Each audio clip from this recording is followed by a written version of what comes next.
Previously in The Count of Monte Cristo, Chapter 31, Italy, Sinbad the Sailor. 7 years later in Italy, Albert de Morcerf and Baron Franz d'Epinay prepare to enjoy Carnival in Rome.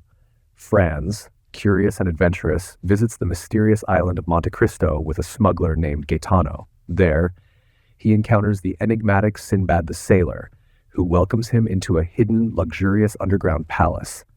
Sinbad's charisma captivates Franz, and during a lavish meal, Franz indulges in hashish, which triggers a surreal, dreamlike experience.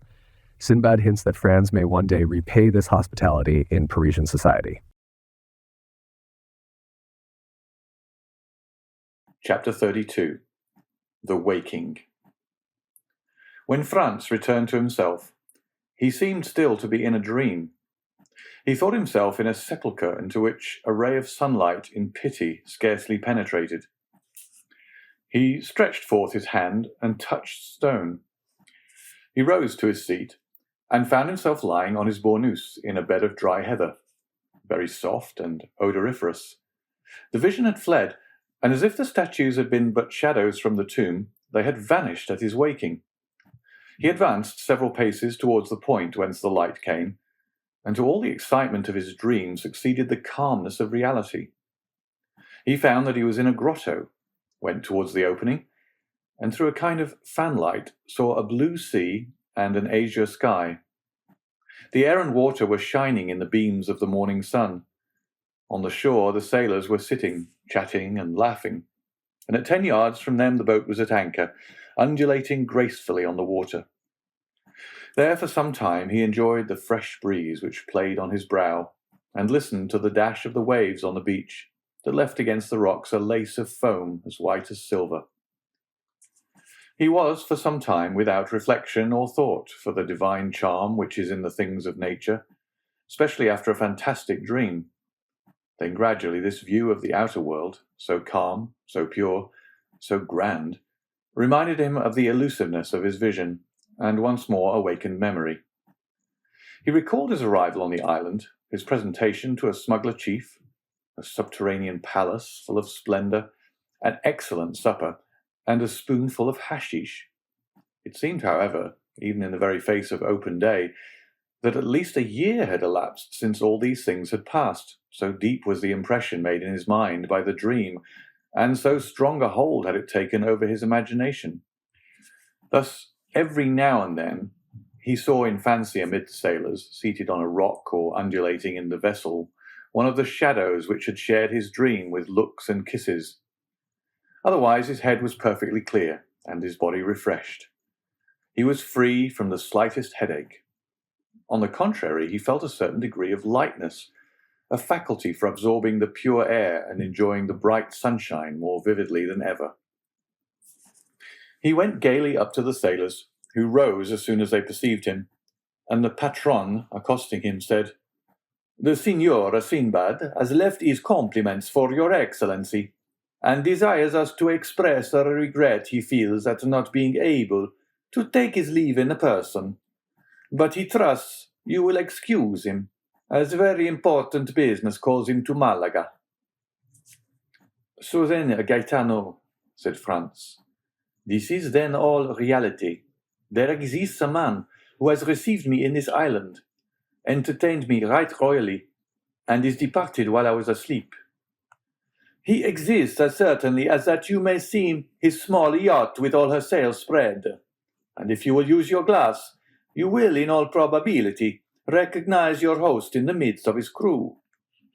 So saying, Gaetano pointed in a direction in which a small vessel was making sail towards the southern point of Corsica. Franz adjusted his telescope and directed it towards the yacht. Gaetano was not mistaken. At the stern, the mysterious stranger was standing up, looking towards the shore, and holding a spyglass in his hand. He was attired as he had been on the previous evening, and waved his pocket handkerchief to his guest in token of adieu. Franz returned the salute by shaking his handkerchief, as an exchange of signals. After a second, a slight cloud of smoke was seen at the stern of the vessel, which rose gracefully as it expanded in the air, and then Franz heard a slight report. "There, do you hear?" observed Gaetano.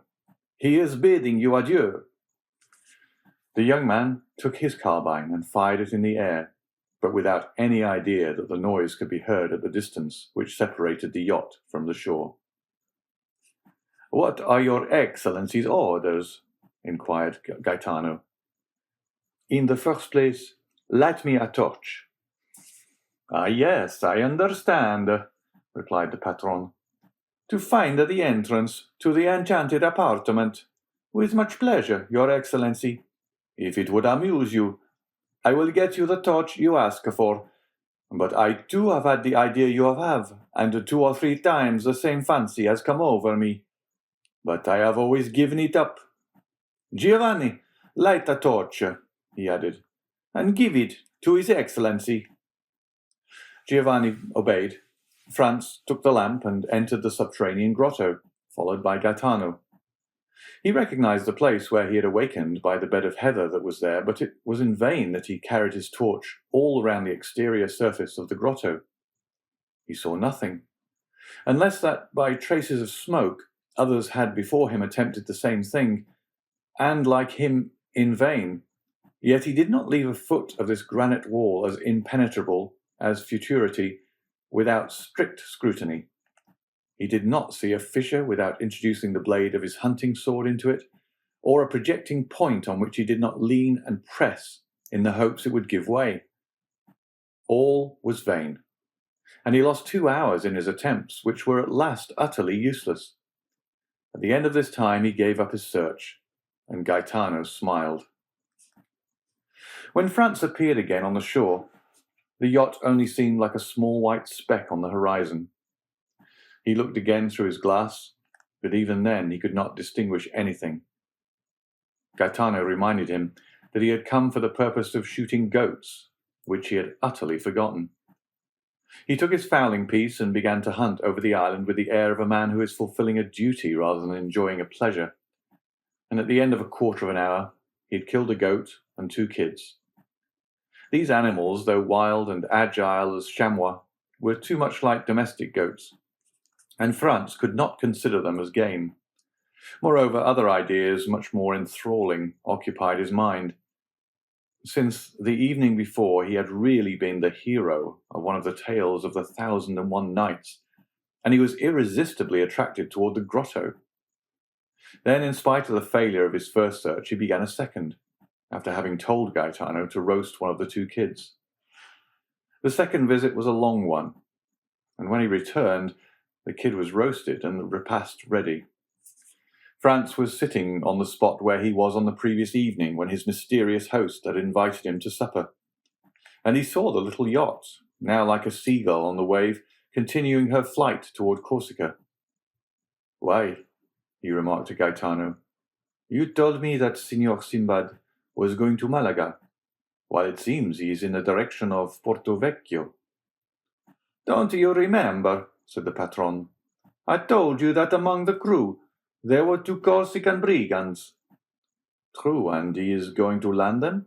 added Franz. "Precisely so," replied Gaetano. "He is one who fears neither God nor Satan, they say, and would at any time run 50 leagues out of his course to do a poor devil a service." "But such service as these might involve him with the authorities of the country in which he practices this kind of philanthropy," said Franz. "And what cares he for that?" replied Gaetano with a laugh. "Or any authorities? He smiles at them. Let them try to pursue him.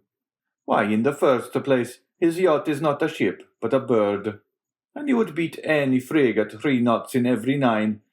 And if he were to throw himself on the coast, why, is he not certain of finding friends everywhere?" It was perfectly clear that the Signor Sinbad, Franz's host, had the honour of being in excellent terms with the smugglers and bandits along the whole coast of the Mediterranean, and so enjoyed exceptional privileges. As to Franz, he had no longer any inducement to remain at Monte Cristo. He had lost all hope of detecting the secret of the grotto. He consequently dispatched his breakfast, and, his boat being ready, he hastened on board, and they were soon under way. At the moment the boat began her course, they lost sight of the yacht, as it disappeared in the Gulf of Porto Vecchio. With it was effaced the last trace of the preceding night, and then supper, Sinbad, Hashish, statues, all became a dream for Franz. The boat sailed on all day and all night, and next morning, when the sun rose, they had lost sight of Monte Cristo. When Franz had once again set foot on shore, he forgot, for the moment at least, the events which had just passed, while he finished his affairs of pleasure at Florence, and then thought of nothing but how he should rejoin his companion, who was awaiting him at Rome. He set out, and on the Saturday evening reached the Eternal City by the mail coach. An apartment, as we have said, had been retained beforehand, and thus he had but to go to Signor Pastrini's hotel. But this was not so easy a matter, for the streets were thronged with people, and Rome was already a prey to that low and feverish murmur which precedes all great events. And at Rome there are 4 great events in every year: the Carnival, Holy Week, Corpus Christi, and the Feast of St. Peter. All the rest of the year the city is in that state of dull apathy between life and death, which renders it similar to a kind of station between this world and the next, a sublime spot, a resting place full of poetry and character, and at which Franz had already halted 5 or 6 times, and at each time found it more marvellous and striking. At last he made his way through the mob, which was continually increasing and getting more and more turbulent, and reached the hotel. On his first inquiry, he was told, with the impertinence peculiar to hired hackney coachmen and innkeepers with their houses full, that there was no room for him at the Hotel de Londres. Then he sent his card to Signor Pastrini and asked for Albert de Morcerf. This plan succeeded, and Signor Pastrini himself ran to him, excusing himself for having made His Excellency wait, scolding the waiters, taking the candlestick from the porter, who was ready to pounce on the traveller and was about to lead him to Albert, when Morcerf himself appeared. The apartment consisted of 2 small rooms and a parlour. The 2 rooms looked onto the street, a fact which Signor Pastrini commented upon as an inappreciable advantage. The rest of the floor was hired by a very rich gentleman who was supposed to be a Sicilian or Maltese, but the host was unable to decide to which of the 2 nations the traveller belonged. "Very good, Signor Pastrini," said Franz, "but we must have some supper instantly, and a carriage for tomorrow and the following days." "As to supper," replied the landlord, "you shall be served immediately. But as for the carriage—" "What as to the carriage?" exclaimed Albert. "Come, come, Signor Pastrini, no joking. We must have a carriage." "Sir," replied the host, "we will do all in our power to procure you one. This is all I can say." "And when shall we know?" inquired Franz. "Tomorrow morning," answered the innkeeper.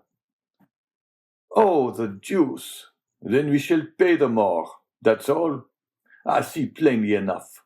At Drake's or Aaron's one pays 25 lire for common days, and 30 or 35 lire a day more for Sundays and feast days. At 5 lire a day more for extras, that will make 40, and there's an end of it. I am afraid if we offer them double, that we shall not procure a carriage."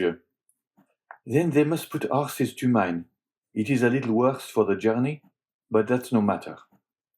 "There are no horses." Albert looked at Franz like a man who hears a reply he does not understand. "Do you understand that, my dear Franz? No horses," he said. "But can't we have post horses?" "They have been all hired this fortnight, and there are none left but those absolutely requisite for posting." "What are we to say to this?" asked Franz. "I say that when a thing completely surpasses my comprehension, I am accustomed not to dwell on that thing, but to pass to another. Is supper ready, Signor Pastrini?" "Yes, Your Excellency." "Well then, let us sup." "But the carriage and the horses," said Franz. "Be easy, my dear boy. They will come in due season. It is only a question of how much shall be charged for them, Morcerf. Then, with that delighted philosophy which believes that nothing is impossible to a full purse or well-lined pocketbook, supped, went to bed, slept soundly, and dreamed he was racing all over Rome at carnival time in a coach with 6 horses. End of chapter 32.